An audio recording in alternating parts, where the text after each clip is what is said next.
মগ্ন হয়ে রে মন, ভোলা মন মগ্ন হয়ে রে মন, সব যন্ত্রণায় রে। শঙ্করী চরণে মন মগ্ন হয়ে রে, শঙ্করী চরণে মন মগ্ন হয়ে শঙ্করী চরণে মন মগ্ন হয়ে রে, শঙ্করী চরণে মন মগ্ন হয়ে তুমি মগ্ন হয়ে রে মন, ভোলা মন মগ্ন হয়ে রে মন, সব যন্ত্রণায় রে। তুমি মগ্ন হয়ে রে মন, ভোলা মন মগ্ন হয়ে রে মন, সব যন্ত্রণায় রে। শঙ্করী চরণে মন মগ্ন হয়ে রে, শঙ্করী চরণে মন মগ্ন হয়ে শঙ্করী চরণে মন মগ্ন হয়ে রে, শঙ্করী চরণে মন মগ্ন হয়ে শঙ্করী চরণে মন মগ্ন হয়ে রে, শঙ্করী চরণে মন মগ্ন হয়ে দিন সংসার মিছে মিছে ভ্রমিয়ে রে, এই দিন সংসার মিছে মিছে ভ্রমিয়ে রে, এই দিন সংসার মিছে মিছে ভ্রমিয়ে রে, এই দিন সংসার মিছে মিছে ভ্রমিয়ে রে, কুল কুণ্ডলিনী ব্রহ্মময়ী, কুল কুণ্ডলিনী ব্রহ্মময়ী, অন্তরে দিয়াও রে। কুল কুণ্ডলিনী ব্রহ্মময়ী, কুল কুণ্ডলিনী ব্রহ্মময়ী,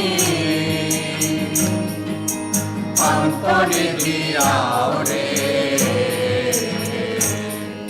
শঙ্করী চরণে মন মগ্ন হয়ে রে, শঙ্করী চরণে মন মগ্ন হয়ে শঙ্করী চরণে মন মগ্ন হয়ে রে, শঙ্করী চরণে মন মগ্ন হয়ে শঙ্করী চরণে মন মগ্ন হয়ে রে, শঙ্করী চরণে মন মগ্ন হয়ে কমলাকান্তের বাণী,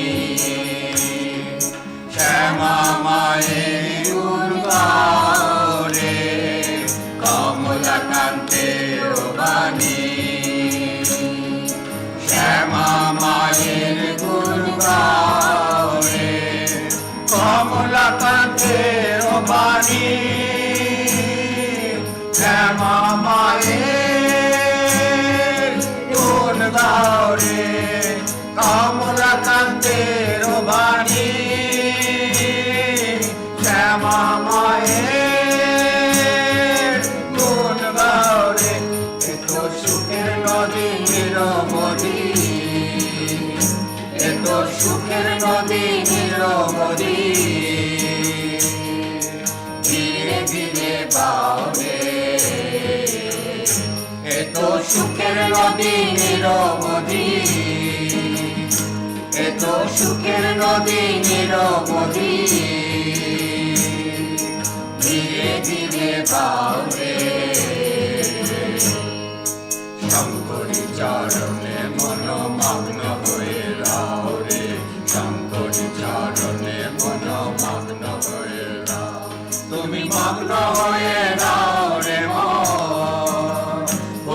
মনমগ্ন হয়ে রাও রে মন, সব যন্ত্রণায় রাও রে। শঙ্করী চরণে মনমগ্ন হয়ে রাও রে, শঙ্করী চরণে মনমগ্ন হয়ে রাও।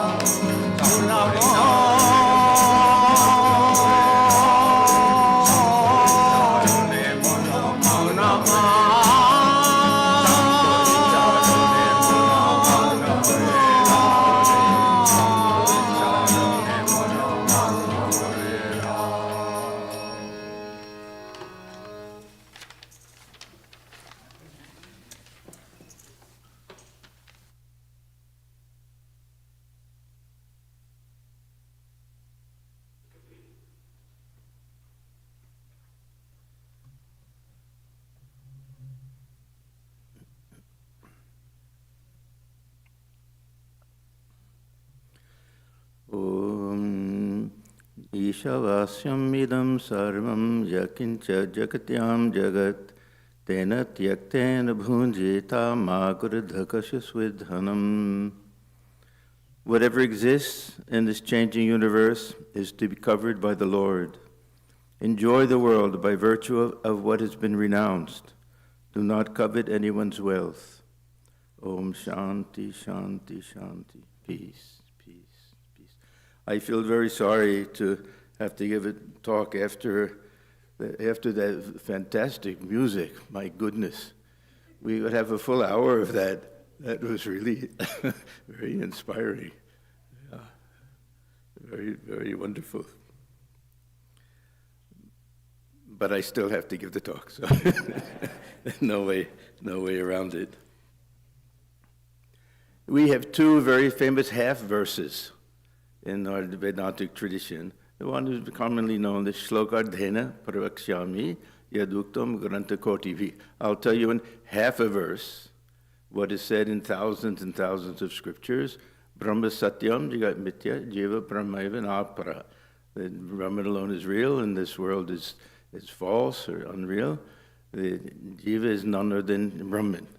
But the second one, so this is supposed to give this very highest Vedantic, non-dualistic Vedantic point of view. Second one is the first line of this verse that I just chanted from the Ishopanishad. And this first line gives the essence of at least one type of spiritual practice, a very practical type of verse, a very interesting verse. This whole idea of covering everything with God is a curious idea also. And at first glance, it may sound a little strange. We're told that God pervades everything, God is everywhere. Why do we have to cover everything with God? So the reason I chose this topic is that we've been going through this Panchadashi recently, and this concept comes up there. We'll get to it later, but it's called Samvadi Brahma, which is something like a negative positive. It's something like you make a mistake and it turned out to be the most helpful thing, or you're basing a higher truth on a lower misconception. A curious type of concept. We'll get the same thing with Sri Ramakrishna, his idea of this Vidya Maya. Vidya will be something like knowledge. Maya can be something like ignorance. It's an oxymoron. It sounds like hot and cold together, but it turns out to be something very, very practical. So this will be the topic that we'll go through today, and then we'll finish up next Sunday with that. So this is one way of understanding how we begin our spiritual life in confusion. We begin our spiritual life either not knowing the higher truth or hearing it but not being able to assimilate it, or wondering if it's just theory or not being able to put it into practice. So this idea that we're already perfect, we don't feel like that God pervades everything, we don't understand that we're already perfect and free. So we have all of these ideas, and we start out with this other feeling that I'm an individual, I'm a bound soul, I'm striving for liberation. We start out with that kind of idea. Swamiji emphasizes this idea that it's not really going from the error to truth, but lower truth to higher truth. So we start out with a very practical understanding of who we are and what we are, with some deeper understanding that this is not the final truth, that we're something other than what we think we are, and this is what we're striving to realize. And we're not really trying to undergo any type of transformation. We're trying to understand what we've always been.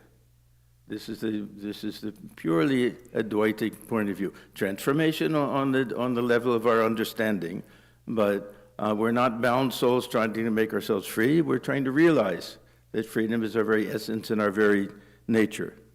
So this is that journey. This is the very practical aspect of spiritualism. How do we do this? How do we do this? And this Isha Upanishad is telling us that if we don't see divinity everywhere, then we ourselves have to try to superimpose that in order to ultimately realize that it is there. So this is that concept that we have here. This particular verse in this particular Upanishad was very much liked by Swamiji. He gave a full lecture on it without mentioning it by name, and he emphasizes this idea that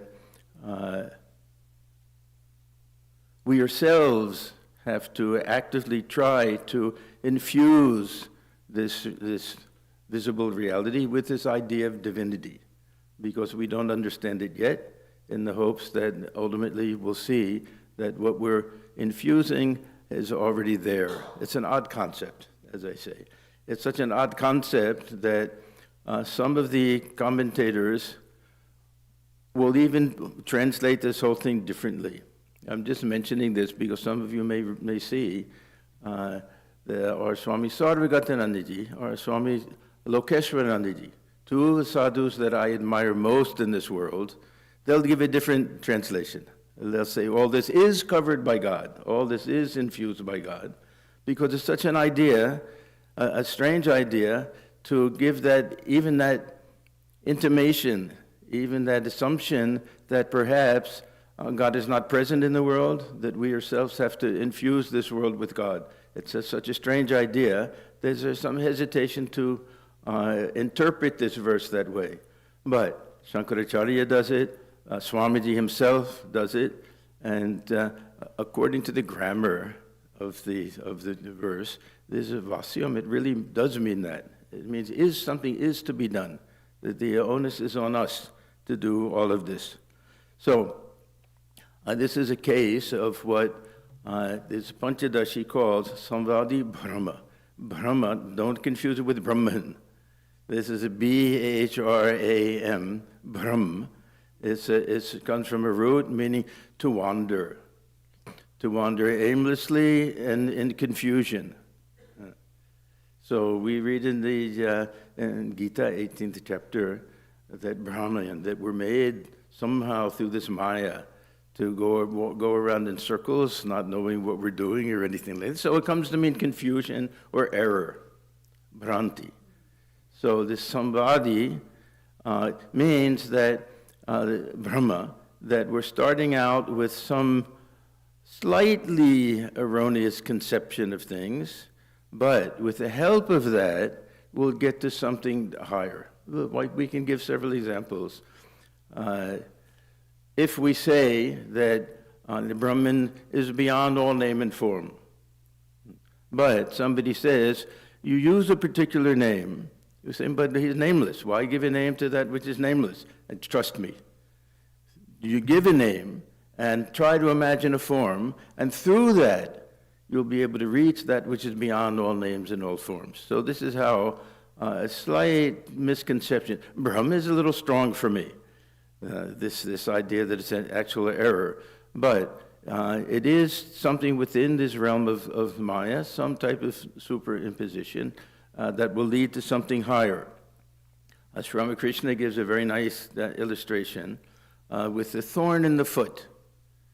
That he says, if you're walking barefoot in the forest and you happen to get a thorn stuck in your foot, and you want to remove that thorn, then how do you do it? He says the easiest thing, you take another thorn, and there's a second thorn you can use to remove the first, then you can throw both of them away. So we're utilizing the very thing that is a problem for us, we're utilizing to eliminate the problem.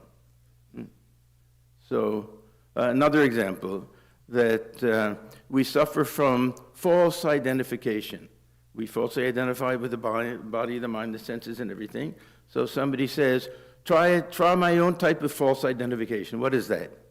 Try to think that you're Hanuman, and try to superimpose the mindset of Hanuman, who is day and night thinking of Rama, and day and night thinking, how can I serve? And forgetful, even the day of the week, all of that.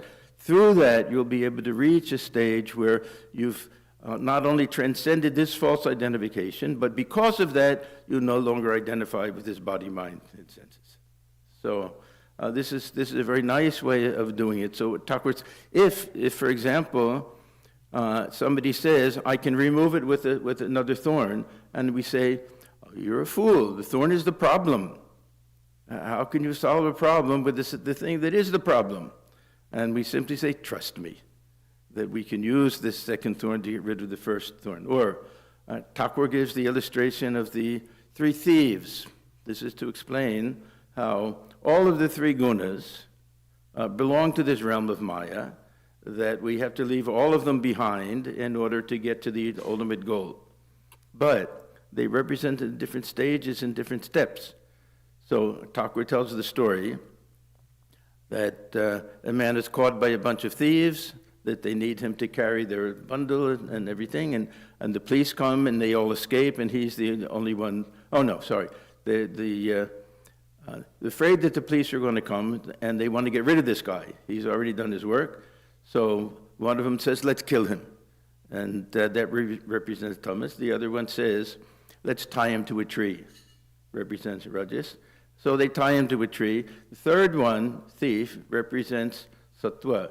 He comes back and he unties the man from the tree. He takes him to the edge of the forest and said, your home is in that direction. You go there. And then the man says, please come with me. Everyone will be so happy. You've done such a great service. And he says, I'm also one of the thieves.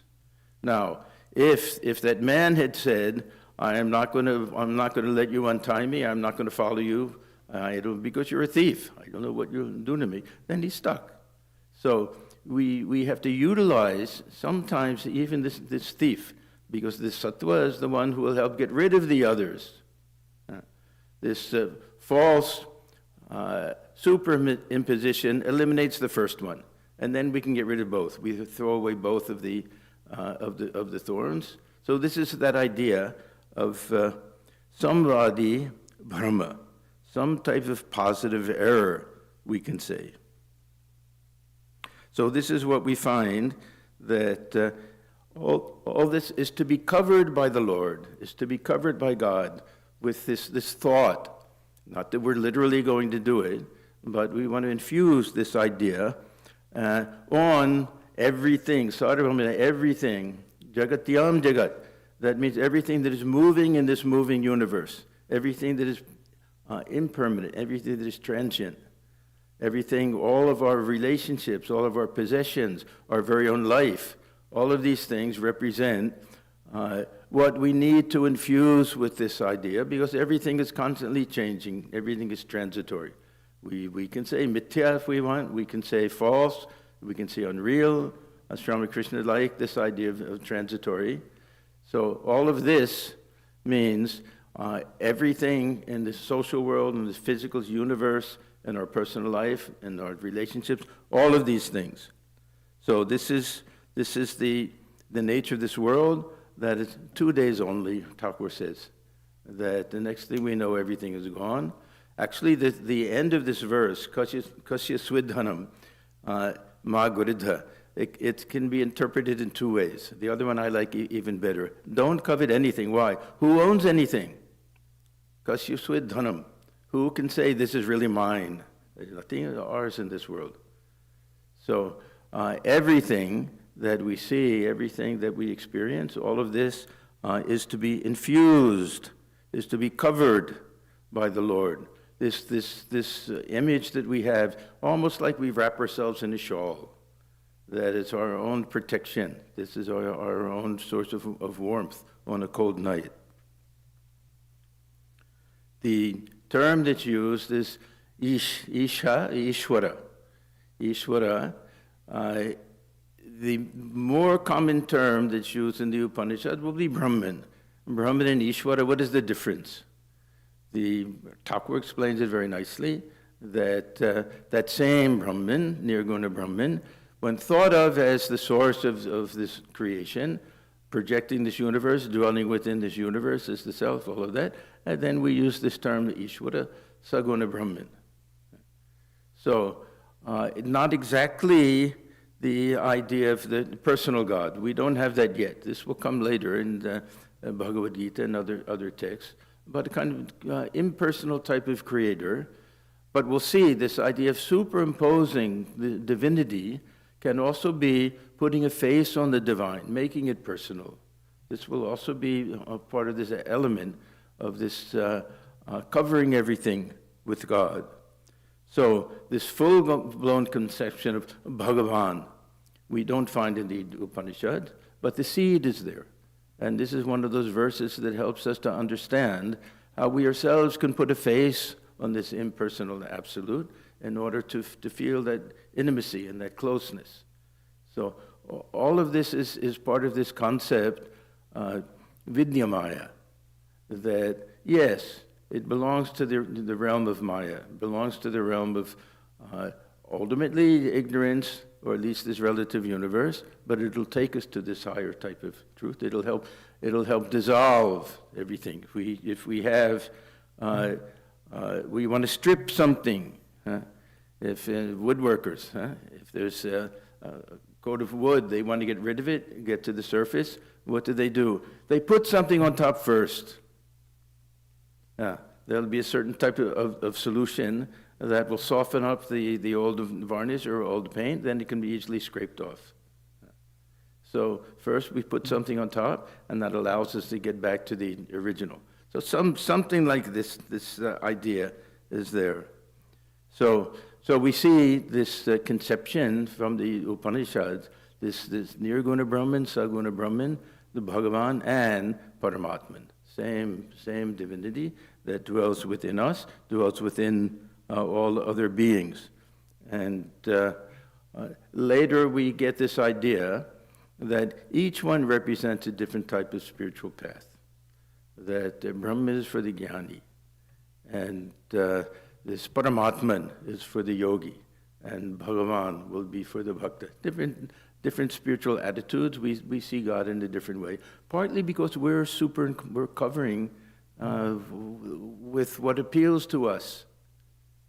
This blend of subjective and objective that allows us to grasp, to put a handle, to put a face on this infinite absolute.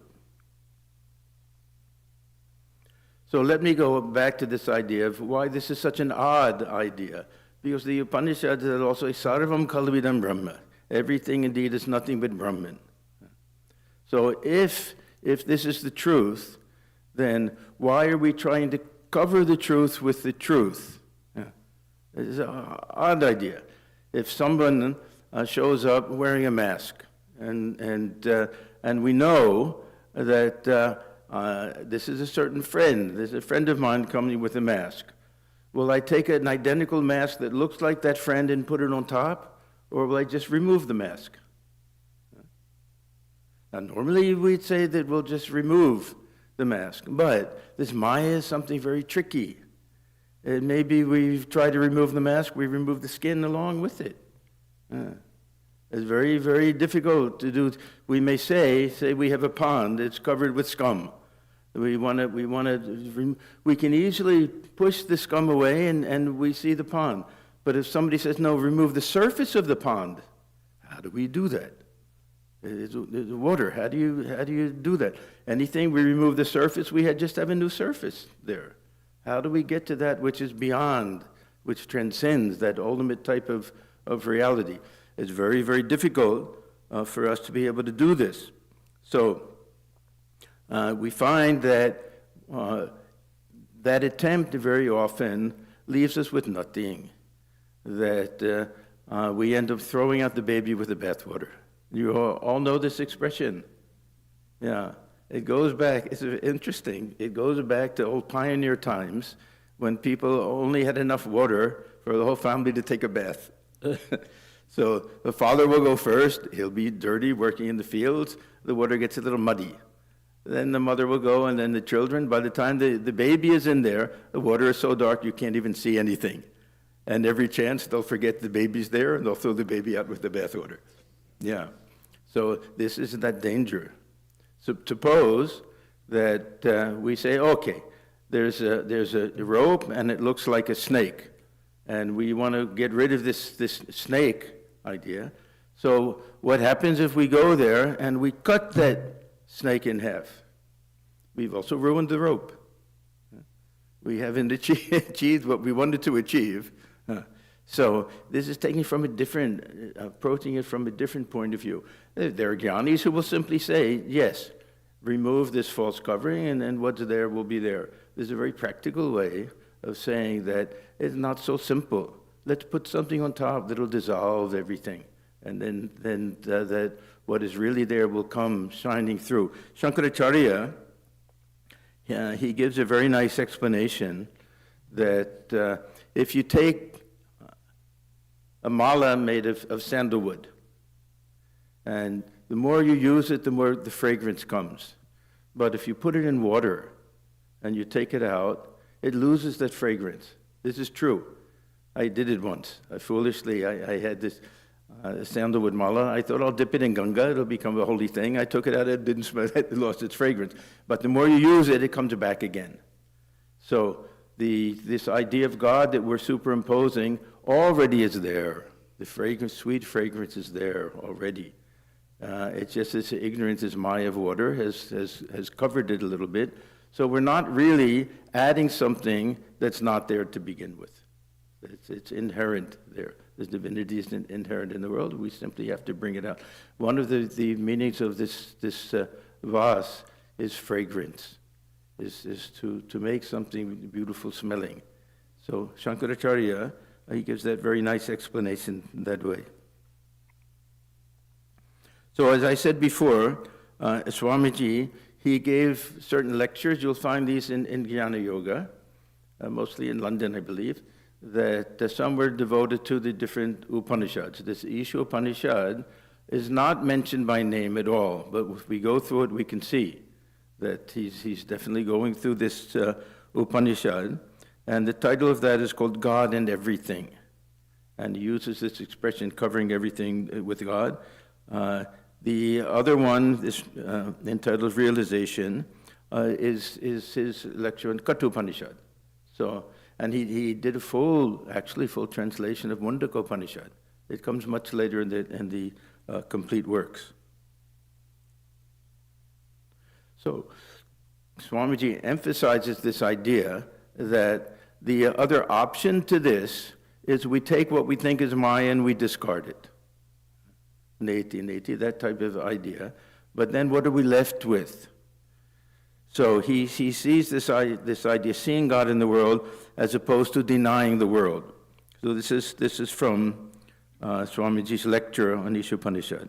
The first impression we get of the advice given by religions is that we had better terminate our existence.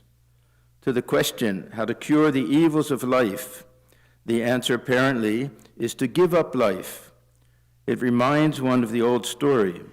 A mosquito settled on the head of a man, and a friend, wishing to kill the mosquito, gave it such a blow that he killed both man and mosquito. So this first line of this Isha Upanishad, it's saying, don't deny or discard this world, just dismiss it as all Maya. Don't dismiss this world that way in order to see God, but cover it with that idea, infuse this idea of divinity in everything. This is a different path, a very practical path. As I said before, it really leads us into this path of devotion and the worship of a personal God. A little different from this very strict vichara marga of we simply analyze, and anything transitory, it's not Brahman. This, we say, well, let's see the Brahman nature within everything. Try to do that. And then ultimately it leads to a realization, yes, this is what we're imagining now is true. Today's imagination, tomorrow's realization. We hear this, Swami Swahananda especially was fond of saying that.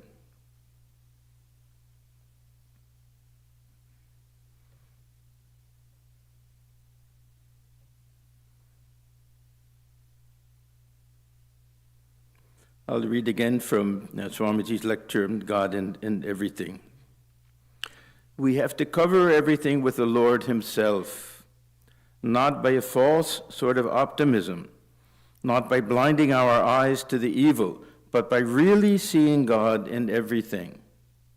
Thus, we have to give up the world, and when the world is given up, what remains? God. But what is meant? You can have your wife. It does not mean that you are to abandon her, but that you are to see God in the wife. Give up your children. What does that mean? To turn them out of doors, as some human brutes do in every country? Certainly not. That is diabolism. It is not religion. But see God in your children. So, in everything, in life and in death, in happiness and in misery, the Lord is equally present. The whole world is full of the Lord. See, both are true. We have to cover everything, but it's also a fact. The whole world is full of the Lord. Open your eyes and see Him. This is what Vedanta teaches.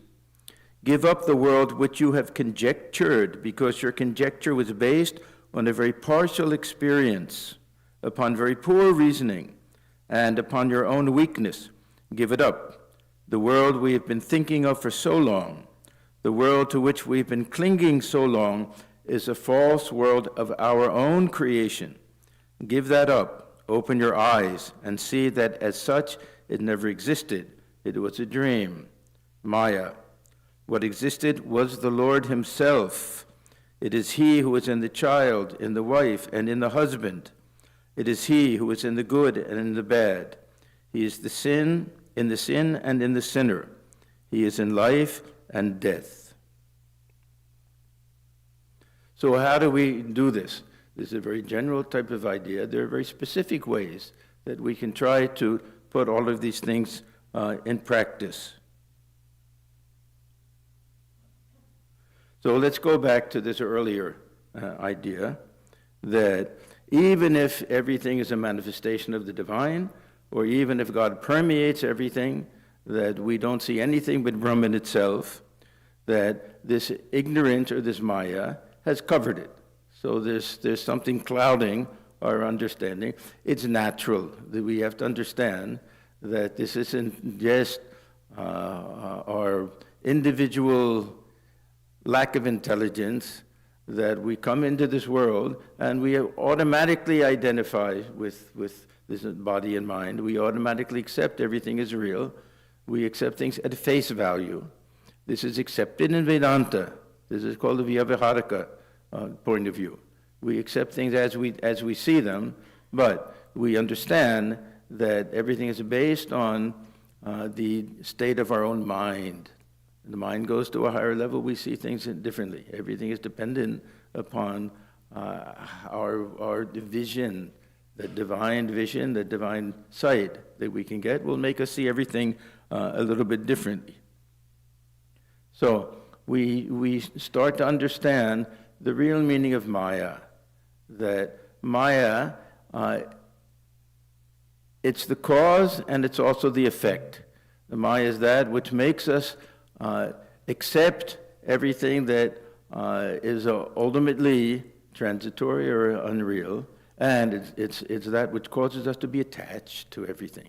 This is why the second meaning of Maya is so important, that Maya means attachment.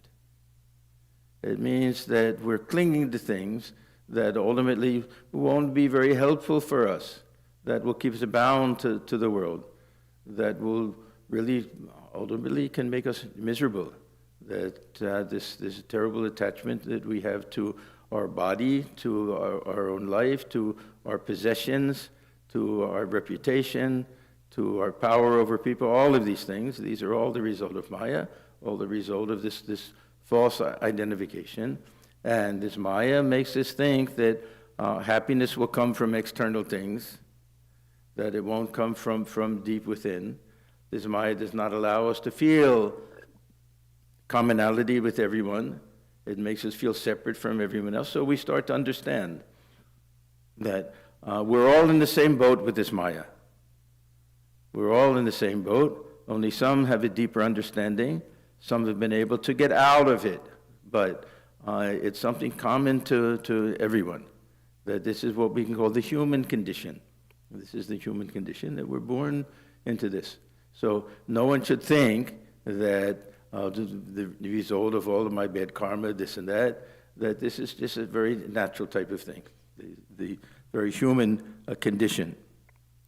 So how do we get rid of all of this?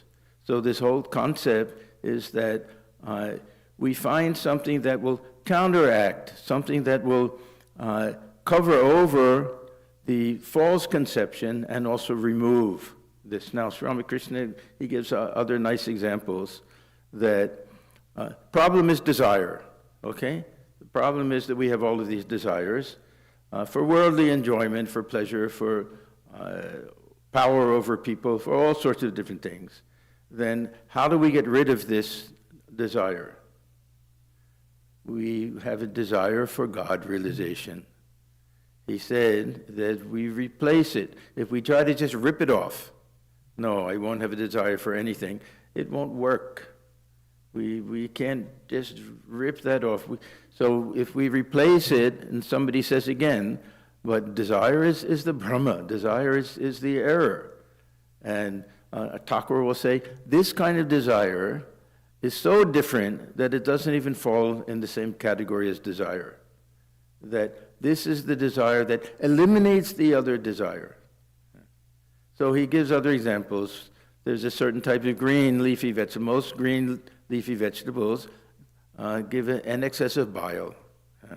There's something they call hincheshak, that Thakur says, it doesn't give bile, number one. Number two, it removes it. It's so different in nature that it will even remove the excess of bile. It's also a green leafy vegetable, but the effects are so different. So what we're doing is we're using this process of superimposing a conception on this world that's also a superimposition. You see, we have this idea in Vedanta that the main problem is superimposition, adhyasa. Adhyasa. Sri Ramakrishna uses this term aropa, or aropana, that means more or less the same thing. You're superimposing something on something else. Now, for the jnani, the problem of false superimposition is removing that false superimposition. So I falsely identified with his body, so I convince myself that I'm something other than the body. I eliminate that. So we eliminate one by one by one by one. Now, the approach that this Isha Upanishad is telling us, and what we can say is the approach of bhakti yoga, is that we take the same concept of aropa, we superimpose a different type of identification on ourselves. I mentioned that before, we could do it with Hanuman, we can do it with anything. If we want to worship God as mother, then we use the same false superimposition. It's false. I'm not a 5-year-old boy. I'm getting to be an old man. It would be ridiculous for me to tell the people I really feel that I'm just a 5-year-old child clinging to my mother. This is Brahma. This is an error, right? But Samvadi, Brahma. So through that, if I feel myself to be a child of the Divine Mother, then I'm not identified with this body. It's a spiritual relationship. My relationship to my biological parents is through this physical body. There's an emotional connection, of course, but there's also a biological connection that this physical body came from the physical body of my mother. If that's my sense of identification, then it'll be this false identification with this physical body. If I say my real sense of identification is I'm a child of the Divine Mother, that means I have to think of myself in terms of spirit, no longer in terms of this physical body. So it removes the second aropa, removes the first, that false type of identification with his physical body. So it's a tactic, we can say, a spiritual tactic, a spiritual method that we use, where we take something which has a higher level of reality, or ultimately is real.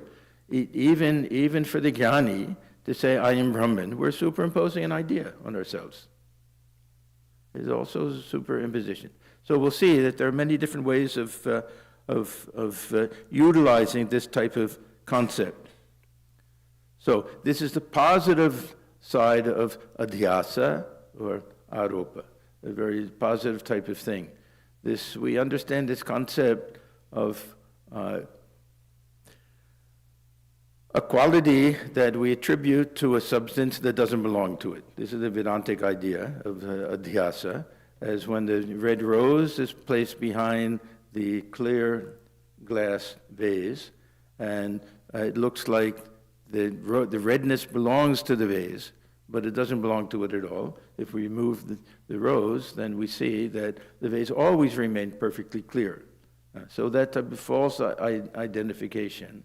But we're doing it constantly, that every time we use a name, we use a form, every time we even a certain concept with regard to God, we're superimposing our own understanding of things. Now, what Sri Ramakrishna is telling us, and the Upanishad is telling us, is that we almost have no other choice. If there's water in a pond, and we want to access that water, we want to utilize that water, and this water is formless, and we say, well, I'll only take the water if I can get it in the formless form. What do? We can't do anything. If somebody says, why not put it in a bucket? We say, then it'll take the shape of the bucket. Yeah, but you're still getting the water, and it's still formless.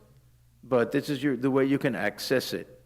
So every concept that we have, also, it'll have this element of Brahma. Brahma in this, now it means simply that this is subjective element. But we won't get the water otherwise. The only other option is, we're really jnanis, we dive and become one with it. But if we want to have that experience, then that experience comes through the mind, it'll take a certain shape and a certain form. We can decide what shape and form. So this can be a very particular thing when we try to cover everything with the Lord. It can be the way that I want to do it, my conception of God, that aspect of God that appeals to me. So this is the very positive aspect and element to this, that this can explain how we can all have our own conception of God, we can all have our own path that we follow, that each one is legitimate, that ultimately we're ending up with that which is ultimately nameless and formless, and the infinite absolute reality, which equally can take a form and can have a name. Equally. Both are true. The jnanis will say that the formless aspect is the predominant. The devotee will say the formless aspect is incomplete. We need the personality and the form and everything. For Sri Ramakrishna, it depends on your point of view, that's all. Both are equally valid that way.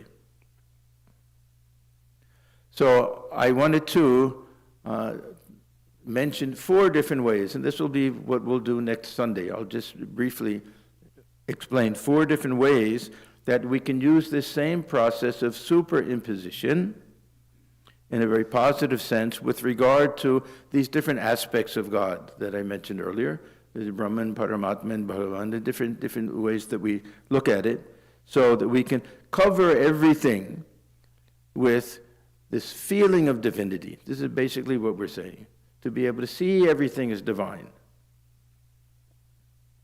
So, if we want to think of God as a personal point of view, the God of love that we have a relationship with, then we can superimpose any name in any form, and all different types of qualities.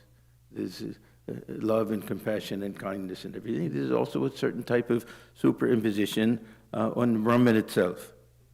So we can convert this impersonal absolute into a personal God through this process, that we paint a face on that impersonal absolute. Then, as the universe, we can see this universe as living. We can see this universe as the body of God. We can see this as something to be respected. We look at some of the Native American traditions that we have, how much respect they have for the earth itself. This idea of throwing trash on the ground and polluting the earth is sacrilege to them. So we can superimpose this idea of divinity on this physical universe in front of us, to see everything as sacred. And then within ourselves. This is probably the most important, because we're so identified with this personality. The physical body, to a certain extent, of course. We feel trapped in this body and everything, but with this personality, so that we can convince ourselves that we're more than this body-mind sentence. This is something that Swamiji emphasized very much. We read about this in the different Vedantic treatises and texts.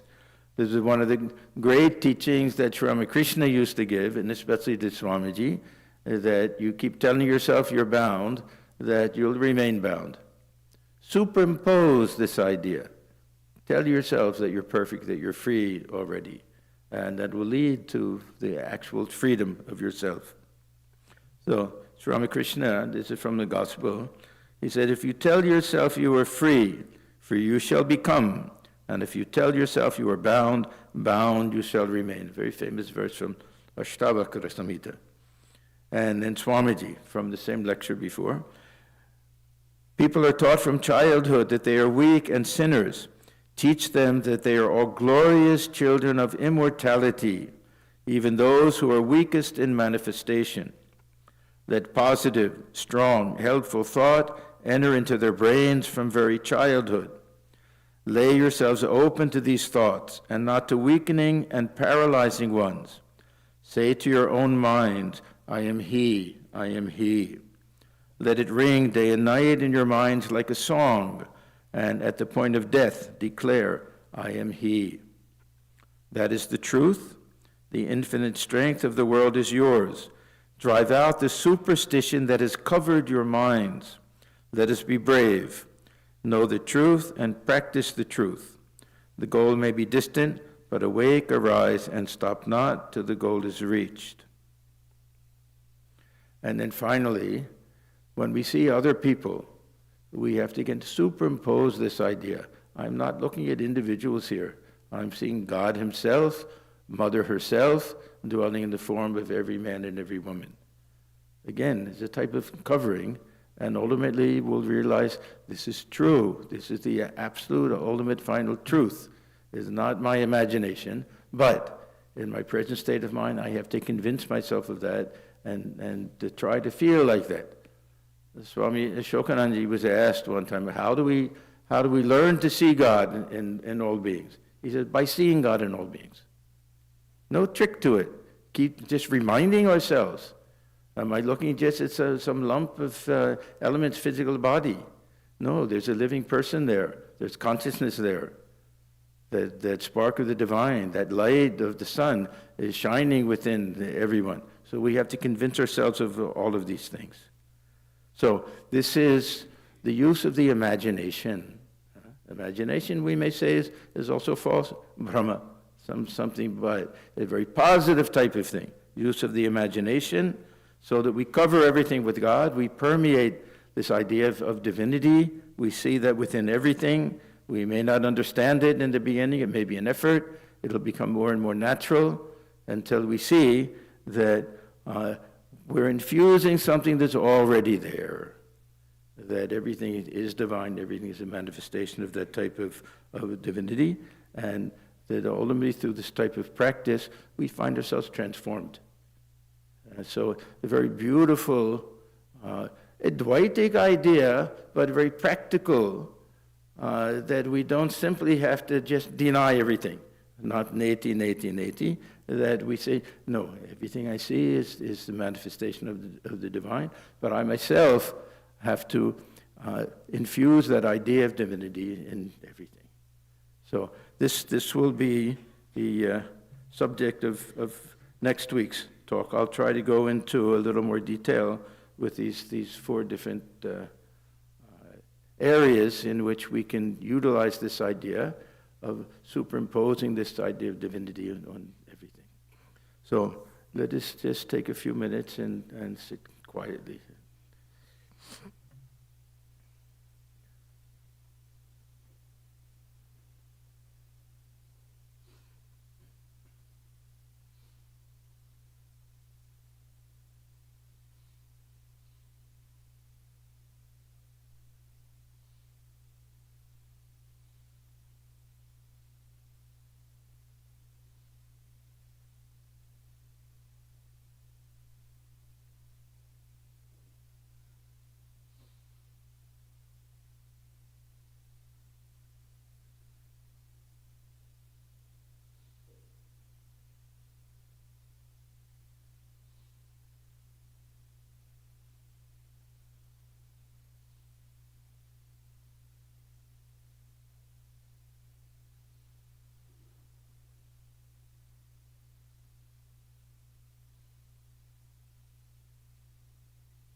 Sarve bhavantu sukhinas, sarve santu niramaya, sarve bhadrani pashyantu, ma kaschit dukkha-bhag bhavet. Om Shanti Shanti Shanti. Hari Om Tat Sat.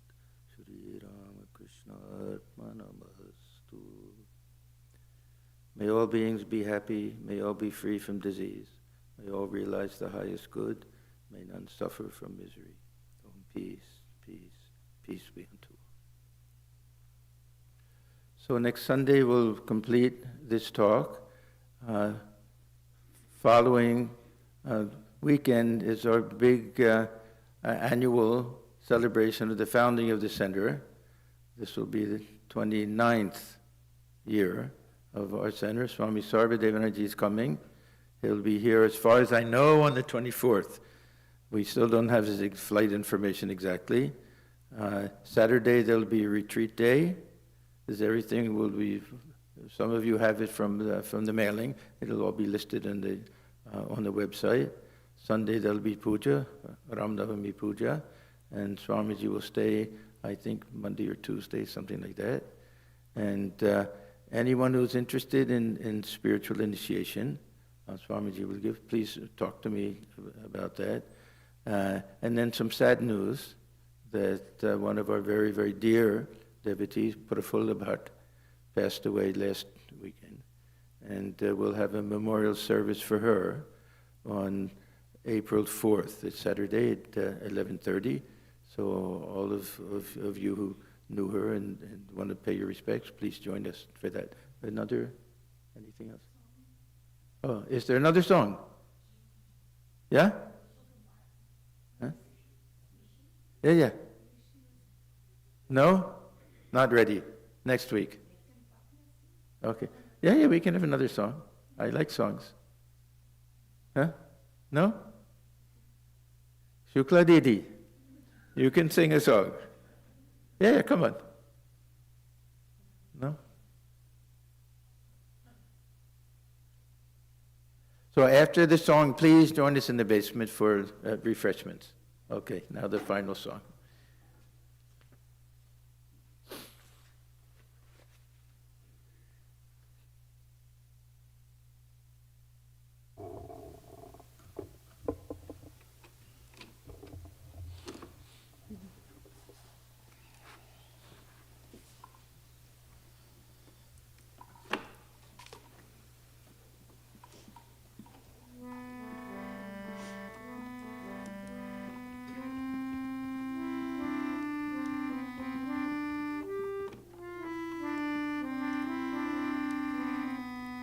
Mono japunam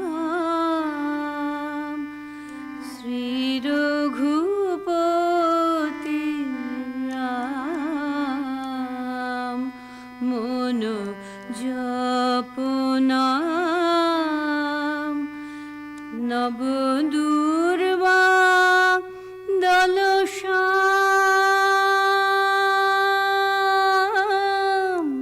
Nabdurva Dalasham Nayanabhiram. Nayanabhiram. Mono japunam Shurashura Kinnara Yogi Muni Rishi Naro Shurashuro Kinnaro Rishi Muni Yogi Naro Chara Chara Jardam Chara Chara Jarnam Jape Abhiram. Jape Abhiram. Mono japunam Sri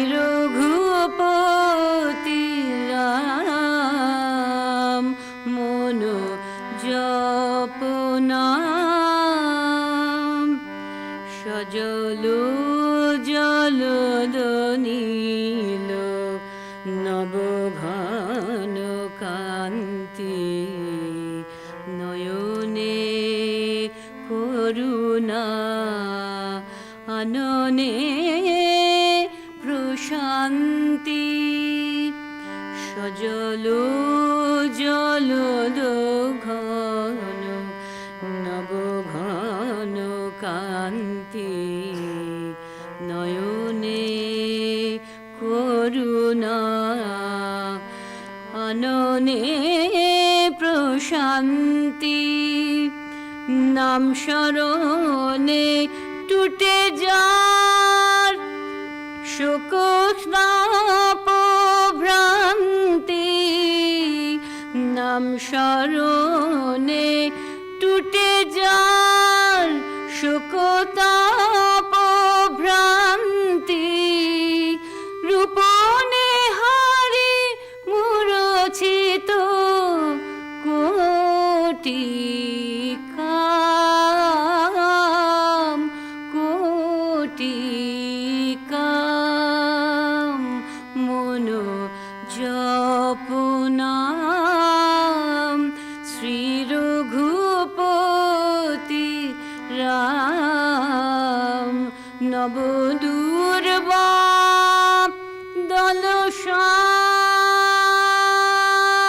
দলশ্যাম নবদূর্বা দলশ্যাম Nayana V